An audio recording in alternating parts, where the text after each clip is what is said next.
Hello दोस्तों, कैसे हैं भैया आप? ठीक है, आपका दोस्त सीए दीपक सिंह, अकाउंटिंग गुरु। आज की क्लास में जो कुछ मोटिवेशनल चीज़ें लेके आया है, जैसा कि आपने हम लोगों के थंबनेल में भी देखा होगा कि जो मेहनत करने वाला है वो पास और फेल की चिंता और गम नहीं करता, वो लगातार कठोर परिश्रम करता रहता है। ठीक है, तो इसी चीज़ों को ध्यान में रखते हुए कुछ मोटिवेशन के साथ, क्योंकि पढ़ाई तो खूब हो रही है, पढ़ाई तो इतनी बरस रही है आप लोगों पर कि आप उसे झेल ही नहीं पा रहे हो। और कई बच्चे बस इस गलतफहमी में जी रहे हैं कि क्या है। सबसे ज़्यादा जो मेरे से क्वेश्चन पूछा जा रहा है, तो मैं 1 बाय 1 क्वेश्चंस आप लोगों के लेता हूँ और उनको सॉल्व करता हूँ।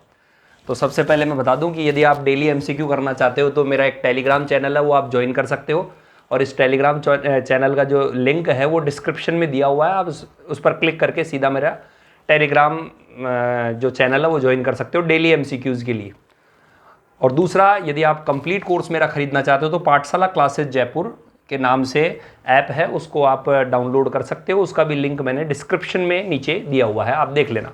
अब आते हैं आपके कुछ क्वेश्चंस पर जो बार बार स्टूडेंट्स मेरे से पूछ रहे थे। फर्स्ट ऑफ ऑल मैं आपको ये बता दूं, कई बच्चे कह रहे थे सर आपने वो डेली क्लासेस जो वीकली यूट्यूब होता है वो बंद क्यों कर दिया। तो मैं बच्चों जो टेलीग्राम चैनल पर अपने एमसीक्यूज़ दे रहा हूँ, तो पढ़ने वाला बच्चा तो वहाँ पर जाके ऑटोमेटिक पढ़ रहा है ना भाई। हम लोग उन्हीं की हेल्प करना चाहते हैं जो वास्तव में पढ़ना चाहते हैं, जो वास्तव में नई चीज़ सीखना चाहते हैं। और वो स्टूडेंट टेलीग्राम ग्रुप को ज्वाइन करके डेली 2, 3, 4, 5 जितने भी मैं क्वेश्चंस देता हूँ उसको सॉल्व करता है। कुछ क्वेश्चंस ऐसे होते हैं जिनके मैं आंसर्स दे देता हूँ, कुछ क्वेश्चन के आंसर मैं नहीं देता, ताकि वो कहीं से ढूंढे उसे, और उसको ढूंढने के चक्कर में उसे 2-3 नई चीज़ें भी सीखने को मिलती है। तो मैं यही चाहता हूँ कि वो ज़्यादा से ज़्यादा स्टडी करे, ज़्यादा से ज़्यादा पढ़े। तो आपको मोटिवेट करने के लिए मैं कुछ चीज़ें आप लोगों के से क्लियर करना चाहता हूँ। मेरे पास में पहला क्वेश्चन बच्चों का आता है कि सर ये वैकेंसी कब आएगी। तो मैं बार बार इसका जवाब दे देता हूँ कि वैकेंसी कब आएगी, इसका वो मैं एक एग्जांपल से समझाता हूँ। जेवीएनएल में जो जेवीएनएल जूनियर अकाउंटेंट का एग्ज़ाम होगा ना, उसके अंदर मैं अंदाज़ा बता रहा हूँ कि लगभग 40,000 स्टूडेंट बैठेंगे। 40,000 स्टूडेंट्स कम से कम बता रहा हूँ, मे बी ज़्यादा भी हो सकते हैं, 40,000 के आसपास स्टूडेंट बैठेंगे। उस 40,000 स्टूडेंट में बेचारे जो जॉब में लगे हुए हैं वो कैंडिडेट हैं 20,000। 20,000 तो बेचारे काम धंधे में लगे हुए हैं, पारिवारिक जिम्मेदारियां उन लोगों पर इतनी ज़्यादा है कि वो पढ़ाई पे ध्यान नहीं दे पाते। 20,000 जॉब पे लगे हुए हैं, शेष कितने बचे? 20,000। इस 20,000 में मैं आपको बताऊं केवल 4,000 सीरियस होकर पढ़ते हैं, सीरियस होकर पढ़ते हैं। ये 20,000 है, ये कोई जॉब में नहीं लगा हुआ, ये 20,000 है वो कोई जॉब में नहीं लगा हुआ बस। और जॉब में नहीं लगे हुए, इसमें से 4,000 सीरियस होकर पढ़ते हैं। तो सर बाकी के 16,000, बाकी के 16,000 इंतजार करते हैं। इंतजार का सर काहे का इंतजार? इंतजार वैकेंसी का इंतजार, वैकेंसी का इंतजार। वो केवल और केवल आईपीएल देखते हैं, और रात को आपका जो है वो सलमान खान का कौन सा नाटक आता है वो याद नहीं आ रहा, हाँ वो बिग बॉस, वो देखते हैं। तो बस वो इसी में खुश है। और 2-4 स्टूडेंट से क्वेरी कर लेते हैं, अरे वैकेंसी कब आएगी। बस वो तैयारी नहीं करेंगे, वो इंतजार करेंगे। और वो बस जब वैकेंसी आ जाएगी, वो नोटिफिकेशन आ जाएगा तो कहेंगे एग्ज़ाम की डेट कब आएगी। जब एग्ज़ाम की डेट आ जाएगी तो फिर कहेंगे रिजल्ट कब आएगा। और बस वैकेंसी वैकेंसी फॉर्म भरते रहते हैं। तो बस वो फॉर्म भरने का ही काम करते हैं। ये स्टूडेंट वास्तव में सीरियस होकर पढ़ते हैं, चाहे वो सेल्फ स्टडी ले लो, बेस्ट तो सेल्फ स्टडी है, या फिर वो कोई जो है वो किसी टीचर्स के गाइडेंस में, या जो भी फ्री क्लासेज मिल रही है यूट्यूब पे, या परचेज करके कोर्स करते हैं। इन बेचारों के पास कभी कोई मौका नहीं रहता था, लेकिन ड्यू टू कोरोना इन लोगों को भी एक विशेष चांस मिला है इस बार। क्या मौका मिला है कि पहले कभी ये बेचारे जॉब के साथ में सांठ-गांठ नहीं बैठा पाते थे, और आज इनके पास ये मौका है कि दुनिया भर की एप्लीकेशंस आ गई है जिसमें हर टीचर अपना बेस्ट दे देकर पढ़ा रहा है। तो वे आराम से कम पैसा खर्च करते हुए भी तैयारी कर सकते हैं। तो इस बार का जो कंपटीशन होगा वो पहले की तुलना में क्या होगा, हार्ड होगा, बहुत हार्ड होगा, क्योंकि उसमें न केवल ये होंगे बल्कि ये भी होंगे। यानी टोटल 24,000 का पहले कंपटीशन होता था, वो सिर्फ 4,000 का होता था। अब जो कंपटीशन है वो 24,000 का। हाँ, ये तो न पहले पढ़ते थे न आज पढ़ते हैं, ये केवल इंतजार करते हैं और जो आपका सोशल नेटवर्क है बस उससे बातचीत करते रहेंगे, कब आएगी कैसे आएगी। अरे भाई, मैं उन बच्चों को यही जवाब देना चाहता हूँ, बार बार अखबार में आ चुका है, सरकारी प्रक्रिया है, पद खाली है, आएगी जरूर, अब कब आएगी इसका कोई पता नहीं। फिर बच्चों का क्वेश्चन आता है, सर कि पद तो क्या कहते हैं कम है और ये देखो 24,000 है, तो मेहनत भी करें और पास नहीं हो तो क्या होगा, मेहनत करें और पास नहीं हो तो फिर क्या होगा। अरे भाई, बड़ा अटपटा लगता है कि सर मेहनत इतने सारे लोग कर रहे हैं, हमारा नंबर क्या है। मतलब पहले ही हथियार डाल के बैठे हैं कि पास तो होना ही नहीं है। वो केवल और केवल उन्हें पहले से पता है कि पास तो होना ही नहीं है, तो फिर भाई साहब इसके तैयारी में जुटे हुए क्यों।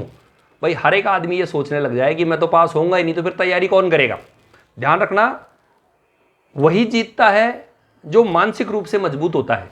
जो मानसिक रूप से मजबूत है वही जीतेगा। यानी जिसको दिन में रात में सोते जागते खाते वक्त पीते वक्त हर समय एक जॉब का, एक टास्क का, एक लक्ष्य का अनुभव रहता है, जीतता वही है।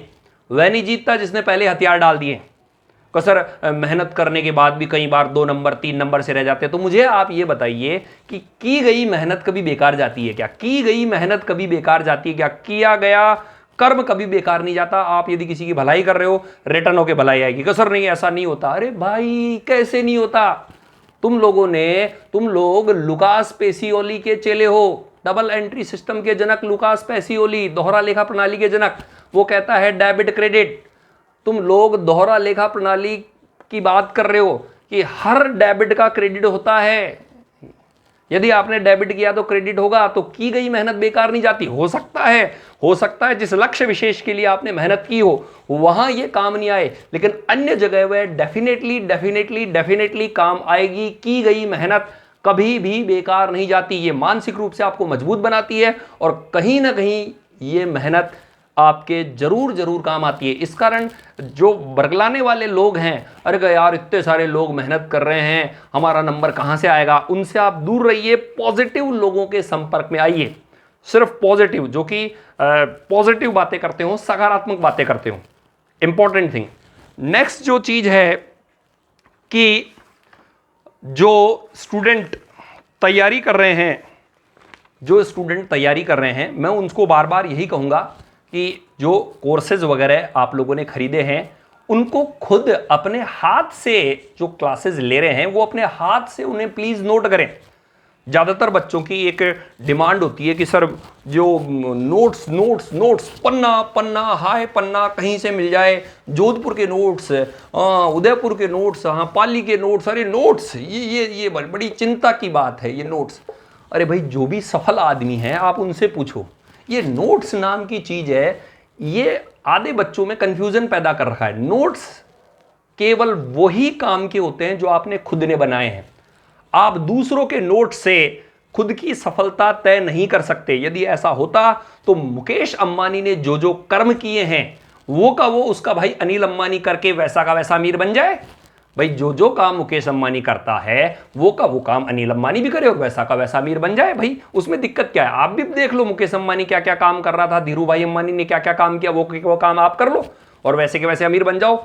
ध्यान रखना, किसी और के नोट से आप कभी सफल नहीं हो पाओगे। आपको इसके लिए खुद के नोट्स तैयार करने पड़ेंगे। आपके खुद के नोट्स ही आपकी सफलता का मार्ग तय करेंगे। और इवन मैं तो आपको ये कहता हूं कि ऑब्जेक्टिव टाइप क्वेश्चंस को भी आप अपनी कॉपी में लिखो, अपने हाथ से लिखो, विकल्प भी, ऑप्शन भी हाथ से लिखो, करेक्ट आंसर भी हाथ से लिखो, और जो गलत है तो वो गलत क्यों है, बाकी के ऑप्शन इसको भी हाथ से लिखो। एक और क्वेश्चन मेरे पास बच्चों का आता है कि सर ये निजीकरण हो रहा है तो क्या होगा? अरे भाई, निजीकरण हो रहा है, मुझे बताओ, प्राइवेटाइजेशन हो रहा है तो क्या वहां पर वैकेंसी की जरूरत नहीं होगी? मुझे बताओ, वहां पर वैसे ही उड़ते हुए आदमी ही ले लेंगे क्या? वहां पर भी आप लोगों को एक सिस्टम बनाया जाएगा, एक पैटर्न बनाया जाएगा। और खैर राजस्थान में तो ऐसी कोई बात भी नहीं। तो इस कारण से जो भ्रमक तत्व हैं, भ्रमक प्रचार हैं, उनसे आप दूर रहें, कड़ी मेहनत करें, कड़ा अभ्यास करें और तभी आप सफल हो पाएंगे। ध्यान दें, इधर उधर की बातों से सिर्फ टाइम पास होता है। एक स्टूडेंट की और क्वेरी आई कि सर इसका सिलेबस चेंज हो जाएगा। अरे राम, मैं क्या करूं ऐसे बच्चों का, सिलेबस चेंज हो जाएगा मतलब माल बेचा उसकी एंट्री चेंज हो जाएगी। हाँ भाई, कॉस्ट अकाउंटिंग में पीवी रेशियो का फार्मूला चेंज हो जाएगा। मैं ऐसे बच्चों को क्या जवाब दूं? ऐसे ऐसी क्वेरी आती है कि सिलेबस चेंज हो जाएगा। है कोर्स कोई चेंज हो सकता है क्या? और दूसरी बात, कई बच्चे कहते हैं कि सर हम लोग इतनी मेहनत करते हैं फिर भी तो भी हमें फायदा नहीं मिलता। तो आप में ही कुछ ना कुछ कमी है। मैं ये डेफिनेट मान सकता हूं कि आप में कुछ कमी रही होगी, इसी कारण सफलता नहीं मिलती है। आप उस कमी को पहचान लेंगे, उस दिन ऑटोमेटिक आपको सफलता मिल जाएगी। इस कारण कड़ा अभ्यास करें, कड़ा अभ्यास करें। और मेरा जो वीडियो है, मेरा जो टेलीग्राम चैनल है, वो केवल पढ़ने वाले बच्चों के लिए है। जो खुद की मदद करना चाहते हैं, मैं उन्हीं की मदद कर सकता हूं। ठीक है, आप सोचे कहीं से कोई आपको सरकारी जॉब दे जाए तो अब वो समय चला गया कि 6 महीने, 3 महीने, 2 महीने जो कोई बच्चा था वो देख ले और पास हो जाए। अब तो भाई साहब उसे डे 1 से अच्छी तरह से मजबूत होकर तैयारी करनी पड़ती है। ठीक है, तो आज मैंने कुछ हार्ड शब्द भी बोले, तो यदि आपको बुरा लगा हो तो उसके लिए मैं क्षमा प्रार्थी हूं, लेकिन मेरा हक है, क्योंकि मैं जो वीडियो देख रहे हैं उन बच्चों का गुरु हूं। और यदि गुरु नहीं मानते हो तो फिर वीडियो देखने का क्या काम? तो डांटने का पूरा हक बनता है। इस कारण तैयारी करें, पॉजिटिव रहें, सकारात्मक बने, अधिक से अधिक सकारात्मक बने रहने की कोशिश करें। अपना एक टाइम शेड्यूल चार्ट प्रिपेयर करें। आईपीएल, बिग बॉस और ये जो धारावाहिक आते हैं उनसे नाता तोड़ दें। लिमिटेड मोबाइल यूज करें और मोबाइल में भी जो आपके काम की चीजें हैं उन्हीं का अध्ययन करें। इसी शुभकामना के साथ आपका दोस्त सीए दीपक सिंह, अकाउंटिंग गुरु, एक बार फिर आपको बोलता है कि यदि आप डेली जेवीएनएल के एमसीक्यू देखना चाहते हैं तो टेलीग्राम ज्वाइन करें। और यदि आप डिटेल क्लासेस चाहते हैं तो पाठशाला क्लासेस भी आप ज्वाइन कर सकते हैं। हर एक सब्जेक्ट की, जो मेरे सब्जेक्ट है उनमें लगभग ये मान के चलिए 70-80 के करीब क्लासेस रिकॉर्ड हो चुकी है और अपनी क्लासेस लास्ट तक आएगी। एक रीजनेबल रेट पर आप लोगों को उपलब्ध करवाई जा रही है, तो आपका उसका मैक्सिमम बेनिफिट ले सकते हैं इस कोरोना काल में। अब ये कोरोना काल कब हटेगा इसके बारे में मैं कुछ नहीं कह सकता। एग्जाम कब आएगी इसके बारे में भी भगवान ही बता सकता है, बट कभी भी आएगी, क्योंकि अब सरकार ने एग्जाम करवाना शुरू कर दिया है, तो डेफिनेटली आने की संभावनाएं बनती है। लेकिन कब आएगी इसके बारे में कुछ नहीं कह सकता। हो सकता है 2020 में हो जाए, हो सकता है 2021 शुरू में हो। और मतलब पद खाली है, पद पाइपलाइन में है, आएगी जरूर। इस कारण से लक्ष्य को निर्धारित करो और मैक्सिमम तैयारी करो। इसी के साथ okay, bye, take care, best of luck.